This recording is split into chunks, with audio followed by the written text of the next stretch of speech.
Kita lanjutkan lagi. Setelah tadi kompetensi kritis, sekarang kita lihat titik-titik kritis. Ini saya beri judul proses and critical point. Ketika kita berpikir, proses inilah yang terjadi, dan di setiap titik-titik proses itu sekaligus juga titik-titik kritis kita dalam berpikir. Berpikir itu diawali dari asumsi. Asumsi itu kan apa yang sudah ada di kepala kita tentang objek yang sedang kita pahami. Ini pasti ada. Kalau tidak punya asumsi-asumsi, jangan-jangan kita tidak bisa berpikir. Asumsi itu semacam pemahaman awal, kesan awal kita tentang apa yang akan kita pahami. Itu namanya asumsi. Dalam hidup ini kita berawal dari asumsi-asumsi.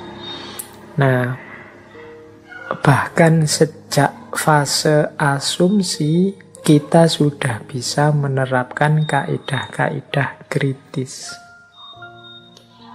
Misalnya, ada yang mengasumsikan orang Indonesia itu bangsa yang males-males, tidak mau serius berjuang. Nah, ini nanti kan asumsi ini jadi kacamata waktu memahami orang Indonesia. Nah, sejak asumsi sudah bisa kita kritisi. Apa cocok asumsi itu? Yo pantes kesimpulannya begitu, wong asumsinya begini. Yo pantes kesimpulannya, isinya menunjukkan bahwa negatif saja orang Indonesia itu kelakuannya. Karena memang asumsinya sejak awal orang Indonesia itu pemalas, tidak bisa diatur. Nah, ini asumsi.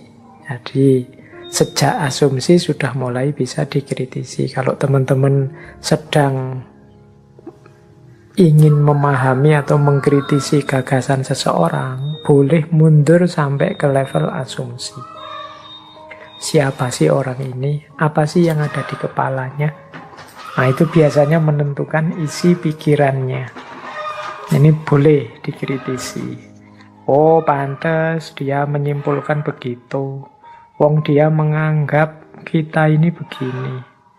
Oh, pantas dia begitu. Dia kan dari aliran ini. Kalau dari aliran ini memang pandangannya cenderung begini. Ini asumsi-asumsi. Bisa kita bongkar untuk melacak kebenaran yang ada di balik sebuah pernyataan. Nah, itu bisa kita bongkar asumsi-asumsinya. Ini termasuk critical point. Boleh. Kemudian bisa juga kita masuk ke ranah experience, pergumulan manusia dengan fakta-fakta, pengalaman. Ini juga sering mengungkap kebenaran. Orang ini kok keras sekali yang ngomongnya ya. Nah, itu mungkin selain dari asumsi bisa kita baca pengalaman-pengalamannya, sejarah-sejarah, historisitas hidupnya. Oh, dulu dia pernah dikecewakan. Oh, dulu pernah dia ambisi tapi gagal. Oh, dulu. Nah, ini titik critical point-nya masuk di ranah experience. Jadi mengkritisi pengalaman yang berhubungan dengan gagasan. Oh, pantas dia begitu. Dia pernah debat terus kalah. Sekarang agak dendam kelihatannya. Nah, itu sisi experience-nya. Ini kadang-kadang juga jadi kunci untuk kita memahami sebuah pernyataan dan pemahaman. Baru setelah itu kita masuk ke ranah knowledge, pengetahuan. Ya, kalau ini tidak perlu dijelaskan lagi. Yang namanya pengetahuan itu bisa valid, bisa tidak valid, bisa salah, bisa benar, dan seterusnya. Kemudian ada comprehension. Comprehension ini pemahaman. Manusia itu kan tidak sekedar mengetahui, tapi juga memahami. Jadi, memahami itu makna versi orang yang memahami. Tembok ini putih, tapi menurut saya sudah kusam, kelihatannya tidak pernah dibersihkan. Nah, menurut saya kusam, tidak pernah dibersihkan, itu komprehensi namanya. Bisa dikritisi. Kok dibilang kusam itu dibandingkan dengan apa, dengan putihnya apa? Ya tembok itu naturalnya memang begitu. Wah, ini namanya mengkritisi. Mengkritisi pemahaman. Jadi makna yang kita berikan terhadap sesuatu itu ya tidak selalu pas. Ada kalanya juga perlu dikritisi. Jadi ada knowledge, pengetahuan, ada comprehension, pemahaman. Kan ada kalanya orang itu pengetahuannya benar, tapi dia salah paham. Atau dia tidak paham. Nah, ini hubungannya dengan comprehension. Critical point bisa masuk. Nanti titik kritis lagi bisa masuk juga ke ranah application. Application ini penerapan.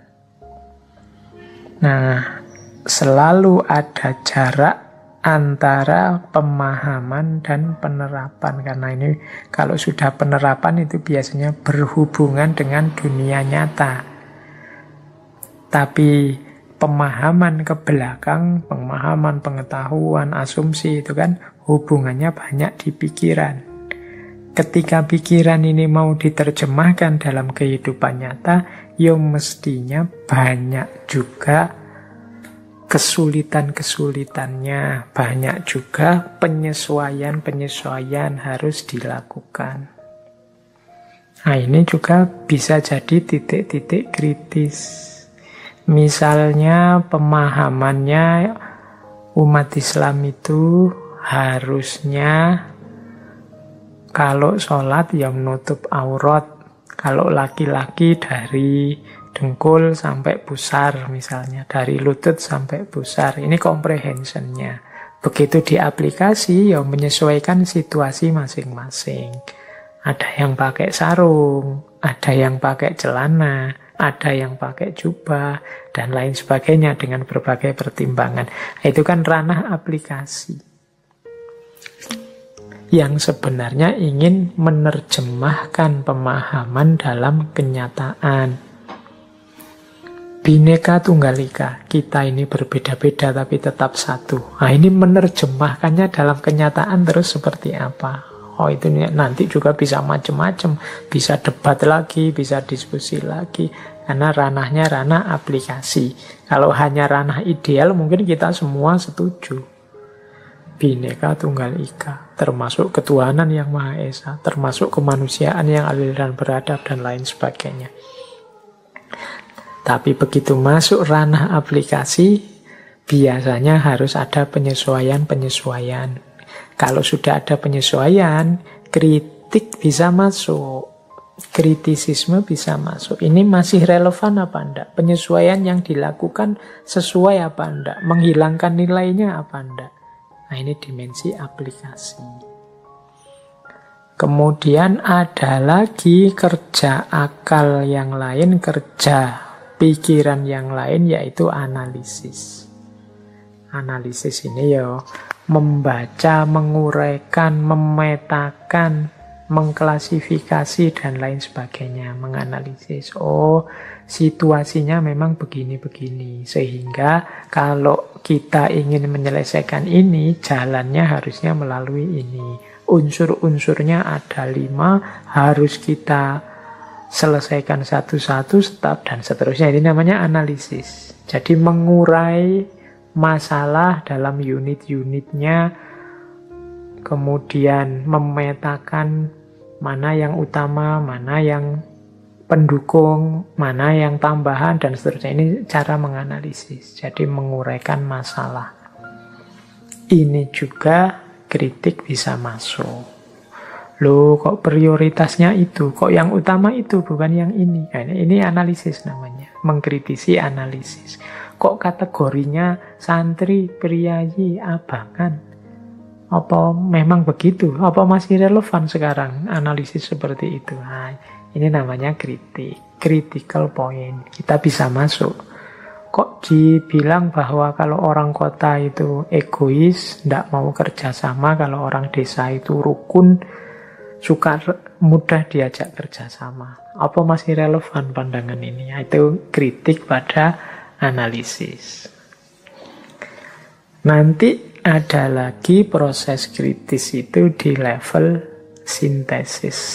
Sintesis ini penyatuan, atau mudahnya ya penyimpulan. Ketika kita menyimpulkan sesuatu dari banyak dasar, banyak argumen, terus kita simpulkan, berarti memang enaknya kita ini bubar saja maka urusan selesai. Oh, itu penyimpulan namanya. Ini kritik juga bisa masuk, termasuk critical point. Dan yang terakhir, evaluasi.